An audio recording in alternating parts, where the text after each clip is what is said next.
Pan 2.0 हे पंतप्रधान मोदींनी नवीन धोरण काढलेलं आहे। या अंतर्गत जुने पॅन कार्ड आहेत ते बंद होणार आहेत आणि सगळ्यांना नवीन पॅन कार्ड काढावं लागणार आहे।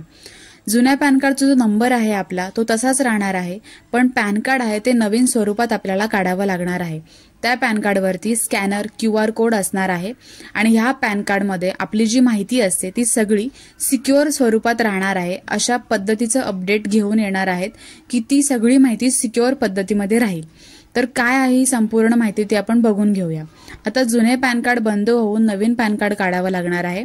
त्याच्यासाठी खर्च किती येईल तर आपण जेव्हा पॅन कार्ड काढणार नवीन तेव्हा आपल्याला काही पैसे द्यायचे नाहीयेत, कारण ह्याच्यासाठी जे सुद्धा खर्च लागणार आहे ते सगळं गव्हर्नमेंट करणार आहे।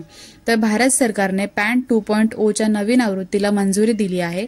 यामुळे देशातील सुमारे 78 कोटी लोकांना आता त्यांचे पॅन कार्ड आहे ते बदलावं लागणार आहे।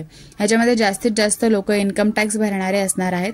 इन्कम टॅक्स जे भरत नाहीत, ज्यांचं इन्कम 5 ते 7 लाखाच्या आतमध्ये आहे पण फाईल रिटर्न करावी लागते, तर त्या लोकांना सुद्धा याचा खूप फायदा होणार आहे।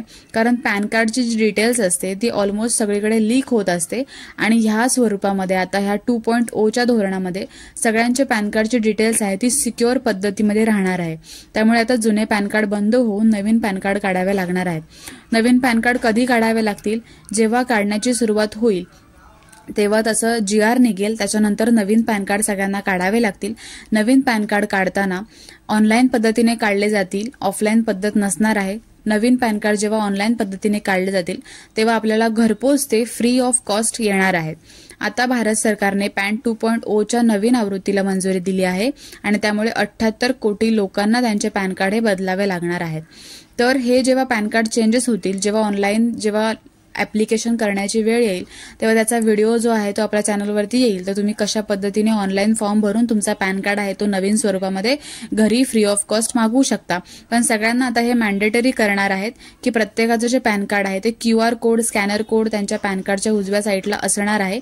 तसंच पॅन कार्ड कोणत्याही ठिकाणी डॉक्युमेंटच्या स्वरूपात घेतलं जाईल, अन्यथा ते घेतलं जाणार नाही। म्हणून सगळे जुने पॅन कार्ड आहेत ते कॅन्सल करून नवीन पॅन कार्ड काढावं लागणार आहे।